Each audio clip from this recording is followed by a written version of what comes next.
Salve, salve galera! Diego por aqui. E aí, como é que vocês estão? Queria agradecer muito toda a receptividade, o feedback, as curtidas, os comentários no primeiro vídeo. Foi realmente inesperado pra mim. Já no primeiro vídeo eu consegui atingir tantas pessoas, então muito obrigado. E hoje eu tô aqui para inaugurar quadro novo. Nessa estreia eu recebi meu grande amigo Pedro Caldas. O cara é comunicador, fotógrafo, videomaker. Tivemos um podcast juntos já, conversamos com um monte de gente do campo político, jornalístico, com diversas visões de mundos diferentes. E esse também é o objetivo desse quadro. Já adianto que vamos conversar com muita gente da política, do jornalismo, do debate público, com diferentes visões de mundo, mas todas dentro do campo democrático, porque a defesa da democracia liberal é o que vai nortear a gente aqui em praticamente todos os vídeos desse espaço. É conversar sobre a manutenção da democracia, porque nesse momento a gente tem uma ameaça muito grande, que é representada pelo governo Bolsonaro, pela reeleição do Bolsonaro. Eu não estou suportando mais! Pedro, como comunicador, analisa as campanhas, tanto digitais quanto nas ruas, das campanhas de Ciro, das campanhas de Lula e da campanha do próprio Bolsonaro. A gente faz aí uma pegada desde 2018, onde a gente errou, onde a gente consertou, em que nível a gente está e no que a gente continua errando, como a gente vai chegar nesse processo eleitoral agora. Pedro é um cara que entende muito disso, já trabalhou em diversas campanhas, então foi uma conversa muito boa e fica aí com vocês agora a estreia desse novo quadro e vamos receber toda semana pessoas aqui. Roda a vinheta.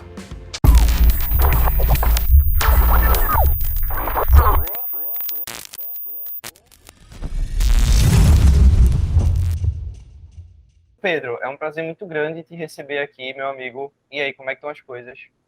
É um prazer e queria desde já agradecer pelo convite de a gente ter essa nossa conversa aqui.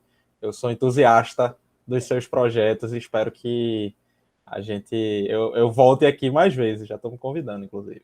Espero até que a gente possa retomar um projeto antigo que a gente tinha juntos, que era o podcast, o Calabouço. Inclusive, que a galera conheça, a gente gravou algumas coisas muito legais no ano passado.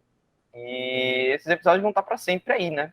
E é justamente sobre comunicação que eu te chamei aqui hoje para a gente conversar. Acho que tem muita coisa acontecendo e que você é o cara para elucidar um pouco dessas questões que eu venho me fazendo e que provavelmente muitas pessoas também vêm se fazendo. E aí a gente pode bater um papo um pouco sobre isso. E para começar, eu queria saber de tu, eu acho que é unanimidade, talvez você pode até discordar e aí você coloca seus pontos, que a gente tomou um WO na comunicação digital em 2018, na eleição contra Bolsonaro. Como tu enxerga isso e se tu vê que mudou alguma coisa de lá para cá? Se esse ano vai ser diferente, por que vai ser diferente? Onde o campo progressista avançou na comunicação digital. Eu não acho que a gente tomou nenhum WO, né? Eu acho que, principalmente ali na reta final, se organizaram e a esquerda ela tinha organizado algumas estruturas que ajudavam a brigar, né? Mas a gente não tomou um WO, mas a gente tomou um 7-1, dá para dizer assim. Inclusive, é interessante, eu estava esses dias conversando sobre que na época do pré-impeachment de Dilma ali, foi montada pelo PT uma rede de blogs que reuniam blogueiros petistas ou perto e tal, e que foi a partir dessa estrutura de blogs, principalmente, de páginas no Facebook, que eles conseguiram fazer uma contranarrativa do golpe. Óbvio que eles não conseguiram dar conta de brigar contra a mídia hegemônica, né, que estava toda unida contra Dilma e o governo do PT naquela época, mas essa era uma dessas estruturas que eu disse que já estavam montadas ali, que estavam fazendo algum tipo de disputa. Mas foi um 7-1. A gente apanhou feio, né? E, surpreendentemente, apesar de algumas iniciativas, eu preciso dizer que, principalmente de partidos menores, como o PSB, desculpa, como o PCdoB e o PSOL, e em algum grau até o PDT, né? Depois ele já vinha num trabalho de comunicação bem legal em 2018, e isso foi mantido.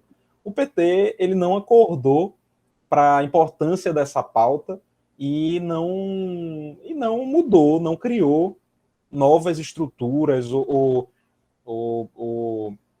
caminhos para brigar com o bolsonarismo a partir das redes sociais, né? O que a gente tem é que o PT é o partido que representa que mais brasileiros se identificam, né? E, consequentemente, a gente tem uma militância, um caminho orgânico para brigar. As pessoas, elas espontaneamente constroem redes e blogs, iniciativas e páginas, etc., para disputar essa narrativa. Mas coordenado, organizado, estruturado, muito pouco foi feito em todo esse período para brigar com o bolsonarismo.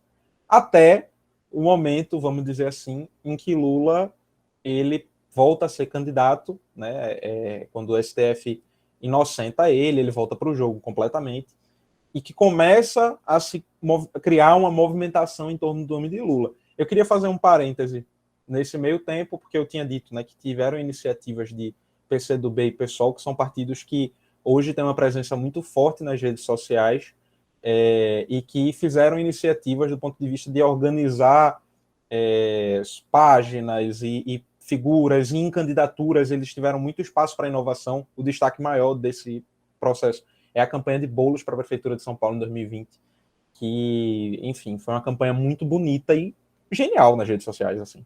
Trabalho de ponta mesmo, e que Boulos acabou não ganhando, porque a comunicação, ela também, ela nos ajuda, mas ela não dá a solução para todos os problemas, né? Isso é uma coisa que a gente precisa ter em mente também.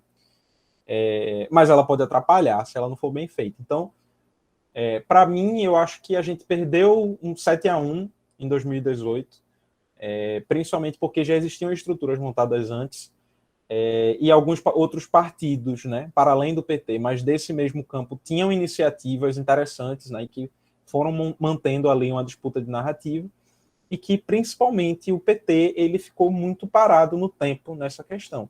Tanto é que eu disse que isso muda um pouco quando o Lula passa a ser candidato, mas até a semana passada a gente tinha uma disputa, uma batalha quase campal dentro do PT, entre duas figuras, dois grandes quadros de comunicação do PT que estavam disputando quem ia coordenar a campanha de Lula, né? Então a gente vê como é que está atrasado esse projeto, né, que vai ser o projeto das esquerdas, né, em 2022, de uma maneira geral, como é que esse projeto está atrasado, né? Agora, é importante destacar que, mais recentemente, aí, pelo menos há um mês, a comunicação de Lula ela tem dado um salto de qualidade muito importante, né? O que eu fico em dúvida é se vai ter tempo para derrotar Bolsonaro, se vai ter tempo para construir uma narrativa forte, se vai dar tempo de organizar a militância para ter uma linha de pensamento parecida, para estar colocando para fora a narrativa que vai fazer bem, que vai ajudar Lula a ganhar. Ou se essa militância vai estar caótica, enfim. Acho que são muitos desafios e que em poucos meses realmente eu quero, se tudo der certo, eu quero que quem esteja à frente do processo escreva um livro para dizer para a gente como é que ele conseguiu dar conta de tantos desafios tão rápido e que levaram a um caminho de vitória em tão pouco tempo. Eu não sei se eu já te falei, mas tu comentou agora, mas eu preciso até te indicar o livro A Queda de Dilma. Foi escrito justamente pelo rapaz que chefiava a comunicação na época do impeachment. E, assim, a gente pega muitos bastidores e muita estratégia ali de marketing político interessante. E aí fica a indicação para tu e para a galera, né? Mas Eu aí não tu já conhecia esse livro não, hein? Tu não conhece? Não conhecia, não. Na verdade, eu conheço. Quando eu pesquisei agora no Google, e eu já tinha visto a capa dele. Realmente, na época, eu devo ter visto, mas ninguém nunca tinha me indicado. Ó, ele é massa. Eu tenho ele, eu posso te emprestar se tu não quiser comprar, mas eu acho que ele é, inclusive, bem baratinho. Pelo que eu tô vendo, sim. Mas aí tu introduziu, inclusive, um pouco sobre a campanha de Lula, e a gente tem hoje as duas principais campanhas do campo progressista, né? Tem outras campanhas também do campo da esquerda, mas do campo progressista que estão na disputa eleitoral, né, na disputa institucional mais à frente, que chamam a atenção a candidatura de Ciro Gomes pelo PDT e a candidatura de Lula pelo PT. E aí eu queria saber de tu, como tu tá enxergando essas candidaturas, onde tu acha que Ciro tem acertado ou tem errado. Eu acho que tu já me falou um pouco aí que a candidatura de Lula tem batido cabeça em alguns aspectos, mas aí eu também queria que tu apontasse e de alguma forma fizesse uma comparação. Quem tu acha que está acertando mais, quem tu acha que está acertando menos, onde a gente pode acertar mais, onde a gente pode acertar menos, onde a gente precisa realmente se reorganizar, porque está acertando menos. Eu fiz até, falando nisso, né? Eu fiz na semana passada, eu não sei quando é que o vídeo vai ao ar, inclusive. Estou aqui falando semana, mas... Não, essa semana. Mas, enfim. Na primeira semana de maio, eu até escrevi um artigo sobre, que eu acho que o Diego pode colocar aí para vocês, quem tiver curiosidade de ler, sobre por que Lula, o maior orador do país, tem errado tanto nos seus discursos. Eu acho que isso é um problema que vem sendo superado, né? Tanto é que no lançamento do Vamos Juntos pelo Brasil, Lula já fez um discurso completamente lido, que é ele improvisou, mas ele tinha um roteiro. Isso é raríssimo na história de Lula. Eu já vi, acho que, coisa de uns 10 discursos de Lula presencialmente. E nunca tinha visto ele com papel, né? Surpreendeu muito. Então, assim, isso já mostra que ele próprio tem um desejo de resolver esses problemas, né? Mas não é fácil, tá? É um processo que ele leva um tempo e tal. Mas eu enxergo, né, e aquilo que eu até já falei um pouco antes, né? De que a comunicação, ela também não resolve tudo. E assim, eu entendo a campanha de Ciro como uma campanha que tem muito mais, vamos dizer, bagagem do que a de Lula. E bagagem, inclusive, para testar, acertar e errar, né? Ciro é candidato desde do fim das eleições de 2018. Então, ele já vem construindo a narrativa, ele já vem fidelizando um público, ele já tem um discurso montado, ele já tem um discurso testado para diversos públicos, né? E ele já consegue entender o que é que uma fala dele vai causar, inclusive de repercussão, etc, etc, etc. A partir disso, torna-se muito mais fácil construir uma estratégia de comunicação. O problema dele, né? Eu acho que o problema dele não está nem na comunicação, na forma como as pessoas estão divulgando as falas, os pensamentos dele, as ideias dele para o Brasil. Eu acho que as questões dele estão na própria narrativa, no próprio, vamos dizer assim, no próprio discurso que ele tem feito, às vezes, né? Em tom muito agressivo, etc, etc. E eu não consigo entender qual que tem sido o objetivo de Ciro nessa eleição. Eu não entendo mais. Eu acho que, às vezes, eu me pego pensando que talvez a ideia dele não seja nem se eleger presidente mais, mas, assim, a partir dessa construção de um exército mesmo de ciristas ou de trabalhistas, que ele consiga, o partido dele consiga fazer parlamentares ou enfim, né, fortalecer esse pensamento para um longo prazo. Eu não sei, não consigo compreender. Cara, e uma coisa que eu ainda não tinha ouvido, que talvez Ciro não queira ser presidente. Não, eu acho esse um dos principais defeitos dele. Ele quer muito ser presidente. Mas assim, o que eu falo é que, do ponto de vista da estratégia, é uma estratégia, às vezes, meio muito arriscada, muito ousada, né? E que, consequentemente, dá uns tiros no pé, né? Como se fosse assim, eu tenho que jogar aqui, me movimentar nessa polarização, né? E aí, às vezes, acaba errando, acaba pesando demais a mão. Às vezes, não. Constantemente isso tem acontecido. E com isso, o que eu quero dizer é que acaba sendo um processo muito estranho, né, para um cara que quer ser um candidato de uma terceira via, ou seja, um candidato agregador que traga mais gente para junto, quando ele faz um discurso agressivo que afasta pessoas e fideliza quem já está perto. Né? Então, esse é o meu principal questionamento, né, sobre a estratégia de Ciro, que tem uma equipe de comunicação muito boa, liderada por João Santana, que é um marqueteiro experiente, muito experiente, né, que talvez o principal responsável por Dilma ter ganho a eleição em 2014, né? Então, assim, é um cara que sabe jogar esse jogo, mas eu confesso que às vezes eu fico questionando se essa equipe dele tem ido por um caminho certo, e aí a gente não tem como saber, né? Inclusive porque a política, ela não depende só da comunicação, né? Ele precisa fazer amarrações políticas, as pessoas precisam se identificar com o discurso que ele faz e tal. Então, tem essas dificuldades. Mesmo assim, eu ainda considero Ciro, a comunicação de Ciro, muito à frente da comunicação de Lula. Né? Justamente por tudo isso estar organizado. Por exemplo, quem é eleitor de Ciro sabe onde buscar conteúdos de divulgação da campanha dele. sabe onde buscar as ideias de Ciro para divulgar, né? E uma parte grande dessa turma tem tarefa de divulgar esses conteúdos e divulga e está sempre compartilhando e tal. Eu, por exemplo, que sou um eleitor de Lula, não sei. E detalhe, trabalho em comunicação, né? Sei que tem algumas coisas lá no site de Lula, mas não é tudo. Por exemplo, esse vídeo, eles lançaram um vídeo arretado enquanto estava tendo o lançamento lá da pré-candidatura dele. Eles lançaram um vídeo muito massa.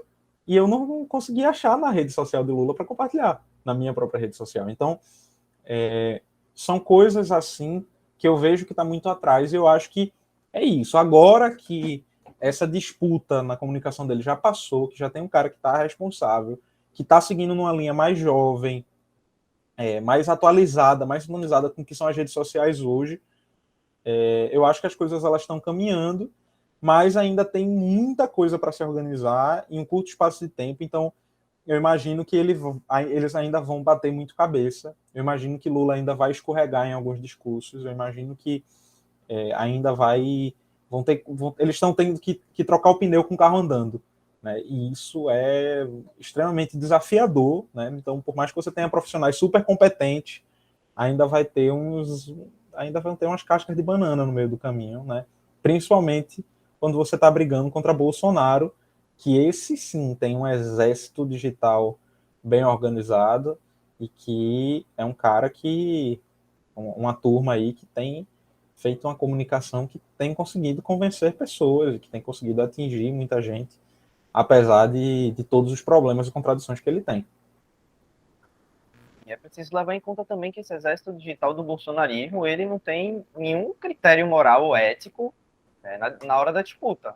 Quer dizer, não só na hora da disputa, mas também na hora da disputa. E aí a gente vai enfrentar um problema grave, mais uma vez, e não é um problema só do Brasil, é um problema que tem ocorrido no mundo todo, que é a questão das fake news, né? Que hoje está sendo debatida no Congresso, e a PL das fake news, que visa justamente regulamentar, né, para que a gente tenha um melhor controle no combate às fake news, está sendo relatado pelo Orlando Silva, PCdoB, que é o teu partido. E eu queria saber de tu, o que tu tá achando, o que tu tá acompanhando, se tu acha que a PL das fake news, ela, de alguma forma, ela pode causar alguma privação de liberdade. Tem essa preocupação, a gente escuta muito, principalmente nos tabloides liberais e na grande mídia, e eu já escutei também em alguns outros canais fora do campo progressista esse debate de que talvez a PL das fake news, de alguma forma, limitasse a liberdade nas redes sociais, né? A galera tá querendo liberdade para mentir.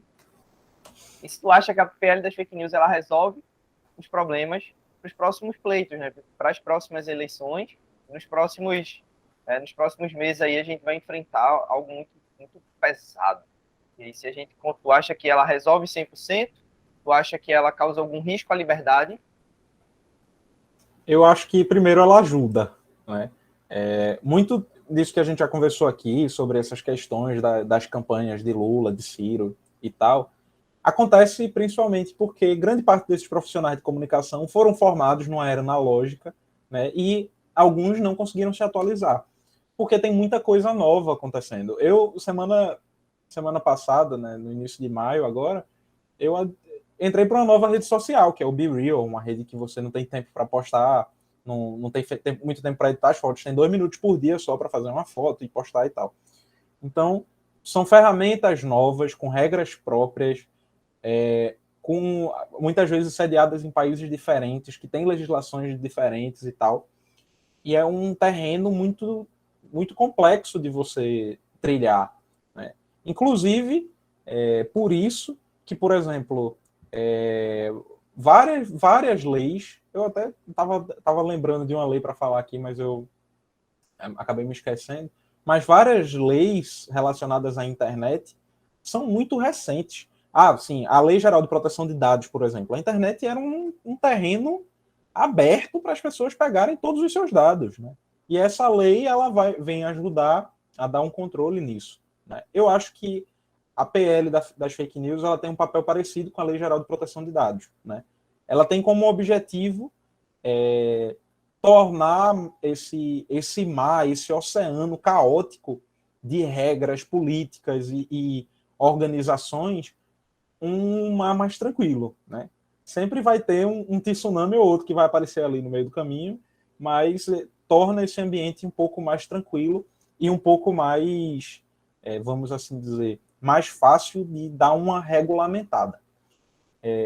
Eu não acho que essa lei ela vá cercear a liberdade de ninguém, até porque hoje as redes sociais elas não permitem essa, entre aspas, liberdade plena que uma turma aí ultraliberal defende, né? Mas ela vem justamente nesse sentido de dar uma organizada geral. Por exemplo, uma das questões que procedem essa lei é uma ação contra o Telegram que um juiz fez, e o Telegram não tinha uma representação legal no Brasil. Não tinha, não tem um CNPJ, não tinha uma pessoa que cuidava do Brasil, que era responsável, que respondia pela plataforma aqui dentro do Brasil. Isso é um dos pontos que a lei ela regulamenta. Todas as redes sociais e plataformas, etc., vão ter que ter um CNPJ brasileiro, um responsável legal dentro do Brasil, e, consequentemente, isso ajuda também essas redes sociais a não terem um caminho livre para fazer o que quiserem, né? E o Telegram, por exemplo, o Telegram, que não tinha representação legal no Brasil, não tinha um responsável no Brasil, é o principal canal pelo qual o Bolsonaro divulga suas fake news. Então, a gente vê como uma coisa, ela acaba puxando a outra. Mas aí, enfim, né? Eu acho que essa lei, ela é principalmente nesse sentido, de dar uma regulada, de dar uma organizada nesse mar, nesse caos que é o ambiente da internet no Brasil. Tem algumas polêmicas envolvendo a PL das fake news, né? Uma delas é o fato de você remunerar os criadores de conteúdo, os criadores de notícia, e notícia, vamos dizer assim, entre aspas, verdadeira, e eu digo entre aspas porque a grande mídia, às vezes, também repercute notícias e gera notícias que ou são falsas ou tendenciosas, mas essa é a principal polêmica em torno da lei, né, que foi o principal incômodo dos bolsonaristas em torno dessa lei, e o principal incômodo das Big Techs, né, o principal incômodo da Google, do Meta, de todo mundo em torno dessa lei, porque no ambiente digital você vai ter que remunerar, você vai ter que monetizar as páginas de mídia, né? Aí, enfim, isso gerou polêmicas à direita e à esquerda. À direita, porque o argumento bolsonarista contra a PL das fake news, que vai ajudar a desmontar o sistema de comunicação bolsonarista, era de que era uma grande lei para dar dinheiro para a Globo, né? E que o comunista do Orlando Silva estava trabalhando para dar dinheiro para a Globo e fazendo lobby para a Globo, etc, etc. E do lado da esquerda, coincidentemente, a polêmica era justamente essa, né? O PCdoB e esse Orlando Silva não tem nada de comunista, porque eles vão dar muito dinheiro para a Globo, para o UOL, para a grande mídia de maneira geral, etc, etc. A minha visão sobre isso, e eu concordo foi uma visão colocada pelo próprio Orlando, né, que é relator da lei, mas corroborada por várias organizações da sociedade civil que vem discutindo o medialivrismo, a liberdade de expressão, a democratização da mídia, etc., é de que o problema não está em remunerar a mídia, porque hoje, basicamente, grande parte dos países do dito primeiro mundo fazem isso, né? Enquanto estava tendo essa discussão no Brasil, o Canadá sancionou uma lei justamente que remunerava os portais de notícia que colocavam notícias verdadeiras na internet, né? A Austrália tem uma lei parecida e tal, e vai dizer que a democracia funciona melhor no Brasil ou na Austrália ou no Canadá, né? Enfim, as instituições, onde é que elas estão funcionando melhor. E aí, isso tudo é para dizer que eu concordo com esse ponto, né? E eu acho que o problema de a Globo vai ganhar muito dinheiro e o UOL vai ganhar muito dinheiro é porque não está na lei, nessa lei especificamente. Está no fato da mídia ser muito concentrada no Brasil, né? Mas, por exemplo, portais independentes, com essa regra, com essa organização, a regulamentação disso, etc., portais de notícias pequenos e regionais também vão ganhar, também vão ser remunerados, né? Hoje, portais que esses sim tem muita dificuldade financeira, tem muita dificuldade para funcionar dentro do Brasil, né? Então, Isso eu acho que é um ponto positivo da lei, e aí a gente não deve encerrar o debate nesse ponto, né? A gente tem que ir mais além e falar sobre a regulamentação, a importância da regulamentação da mídia, a importância de a gente de acabar com a propriedade privada, que é quando o mesmo dono tem 5 televisões, 5 afiliadas de televisão, um jornal, 2 rádios, 3 portais de notícia, um blog, um canal no YouTube e um podcast, etc, etc. Você acaba criando Monopólio da informação. Um monopólio da informação, exatamente. Como é o próprio Grupo Globo, né? A Globo tem. A Globo tem 3 televisões, né? O Grupo Globo tem 3 televisões, que é a sede do Rio, de São Paulo, daqui de Pernambuco. A Globo tem o Jornal Globo, o Valor Econômico, o Jornal Zero Hora, né? Eu acho. Enfim, tem uma série de coisas, já um monte de rádio, etc, etc. E aí o problema está mais nisso do que na PL. Eu acho que isso é interessante. Por quê? Porque onde é que a gente busca as notícias verdadeiras? A gente busca a notícia verdadeira nesses sites. Muitos deles já têm aquelas agências de checagem de fake news. Então, assim, a partir do momento que a gente estimula, que a gente recompensa essas pessoas por estarem fazendo certo, a gente não só está fortalecendo esses projetos, como a gente está tirando espaço, né, justamente daqueles grupos que propagam fake news. Então, eu acho que é um projeto muito interessante, acho que é um projeto muito necessário. Agora, como eu disse, ele não vai dar conta de resolver tudo, né? A gente tem muitos mecanismos para burlar essas regras. As regras das próprias plataformas vão ser criados mecanismos para driblar essa lei ou outras leis que venham a ser criadas, né? Porque também, como eu já vim dizendo aqui nessa conversa da gente, a comunicação ela não resolve tudo, né? A gente precisa trabalhar em outras frentes também. Precisa trabalhar em parceria com a Polícia Federal, descobrindo de onde vem o financiamento dessa galera que está divulgando fake news, né? Tem que trabalhar junto com o Ministério Público para combater essa turma. Então, a gente precisa usar nossas instituições para fechar o cerco contra quem divulga fake news, contra essas táticas, né, do bolsonarismo, etc, etc, porque não é só impedindo na plataforma ou tentando impedir na plataforma que as fake news elas vão acabar, né? Até porque a mentira não foi inventada com a internet, né? A mentira já estava lá faz muito tempo. Então, é um caminho para ajudar, mas eu acho que, no caso da campanha, isso passa muito mais, e eu não defendo que o PT ou outros partidos criem exércitos de robôs e usem disparo em massa de fake news contra Bolsonaro, não usem dessas mesmas armas para derrotar Bolsonaro. Eu acho que o que precisa é que a gente organize a militância, né, que quer fazer e que quer ajudar Lula a divulgar conteúdos verdadeiros e conteúdos que mostrem justamente quais os problemas do Brasil, como solucionar esses problemas, etc, etc. Esse é um caminho para dentro da política e dentro da comunicação a gente combater essa nuvem negra, né, que paira sobre o Brasil, né? Isso tudo, óbvio, com o auxílio de uma lei como a PL das fake news, com o auxílio da Lei Geral de Proteção de Dados, com o auxílio das instituições, que aí, enfim, isso daí já entra em uma outra disputa e numa outra conversa que eu nem sou a melhor pessoa para conversar sobre, né? Mas, enfim, para mim, esse é mais ou menos um caminho. É um projeto de lei que ajuda, mas não dá, evidentemente, solução para um problema que está além das nossas plataformas. Ele está na sociedade muito disseminado, né, muito articulado e com muito dinheiro circulando para tudo isso ser organizado.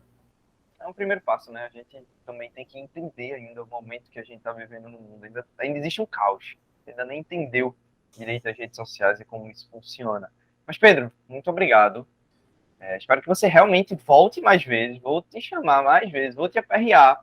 Sempre que esse assunto de comunicação estiver na pauta, eu vou tentar te trazer aqui, tentar bater nossas agendas e que a gente consiga gravar mais uma vez. Muito obrigado. Eu que agradeço o convite e a parceria. Eu, se pudesse, ficava o dia inteiro aqui falando sobre comunicação e política, porque é um negócio que eu gosto, que eu curto muito. Inclusive, você devia ter me interrompido mais, porque eu falei demais. Nada, tudo É bem, isso. foi ótimo. Valeu. Valeu, amigo.